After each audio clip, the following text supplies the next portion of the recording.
What's up, everybody? I'm out riding the Mistress, my heavily modified 2018 Rad Rover, and I got a question for you. Let's take this trail real quick, but I want to know what you think. Is the Rad Rover one of or the most upgradable bike that you can buy right now? What do you think? We are just breezing up this hill.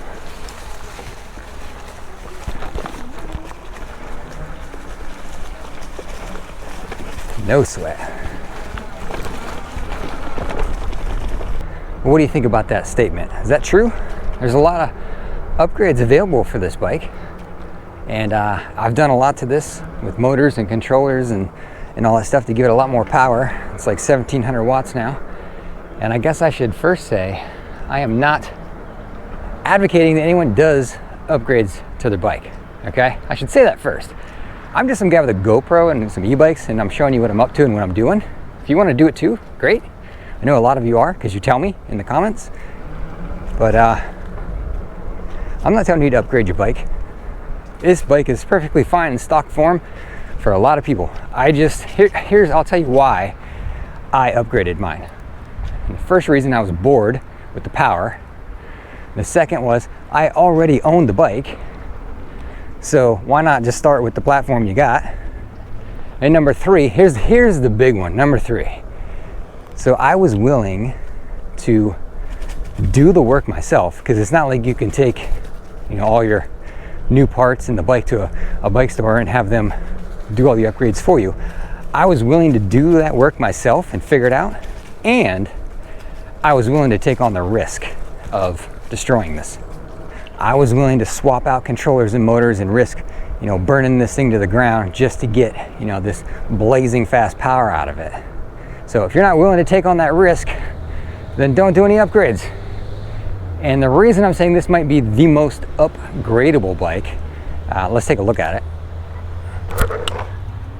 real fast. All right, so there she is. Good looking bike. New battery, new controller, new screen, new motor, all that.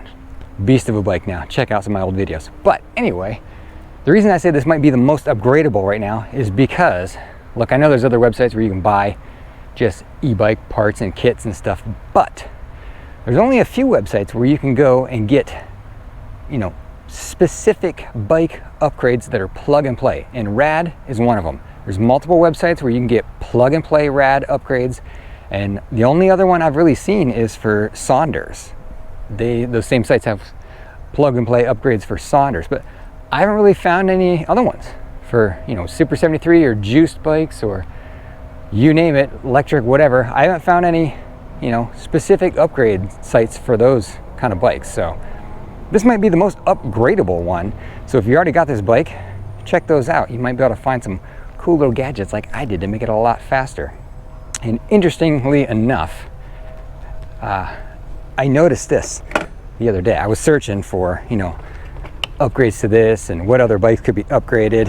And I typed in Sondors, and it took me to their website, and they have a disclaimer plastered all over their Sondors website about, there's sites out there claiming to do Sondors e-bike upgrades, and these are no good. They're not our parts. They could damage your bike. You're going to void the warranty, and I guess that's, for me, that was just a given. I mean, if you're going to add a bunch of non-manufacturer parts and aftermarket stuff to your bike, yeah, you're pretty much guaranteed you're going to void the warranty, and you run the risk of screwing it up. So I don't know why you need that huge warning, but I guess you do, because they got it on their website. But to me, that was a given that you're running that risk. But I think the Rad Rover, or Rad power bikes in general, and Sondors are probably the two most upgradable bikes. But again, I'm not advocating you do that. What I'm going to tell you is, if you got $2,500, because that's about what this thing cost me. I paid $1,500 for this Rad, and I rode it for like a year or two before I upgraded it, and I spent over $1,000, over $1,000 getting batteries, controllers, screens, motors, all that stuff. So I'll be the first to tell you flat out, if you got 2,500 bucks, do not buy a Rad and upgrade it, because you got to do all the work yourself, and you could probably get a much better bike right out of the box for 2,500 bucks. So do that, okay? But if you do have a Rad bike and you want to upgrade, this is what you get out of it. You ready?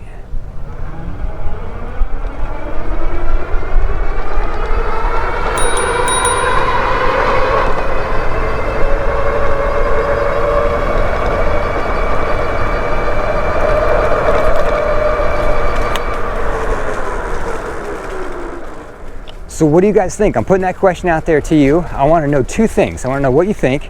Is Rad and Sondors, are they the two most upgradable at the moment? And with plug and play aftermarket accessories and parts available. And number two is, if you have a different bike, a Hemiway or an Eco Trick or juice bike, Rip Current, whatever, have you found aftermarket plug and play parts for it? And if so, what website? Let's put them in the comments. So if I end up getting any of those bikes, or people that are watching this that have those bikes can find it if they want to do any upgrades. So anyway, that's what I think. I think Rad's probably number one most upgradable. It makes sense that Rad and Sondors are the two, because Sondors was really like the first e-bike I ever really even saw, and then Rad swooped in and just dominated and stole the market share, and now everyone else is playing catch up. So and I've never been on a Sondors bike. Honestly, I don't really like the look of them. The ones with the, I'm sure there's more variety, but the ones with the big, huge metal triangle thing in the middle, I just think that's ugly. But not hating on them though. I'm not a fan of the appearance. I'm sure they're great bikes. But it'll be very interesting to see if in the coming years we get more e-bike modification websites. Because with the boom in these e-bikes, there's a huge market out there that people are missing. I'll tell you what, that guy at Bolton, he's like dominating the space on Rad right now. So companies like Rad and Hemiway and all these, they need to offer their own upgrades on their site. They're missing some sales.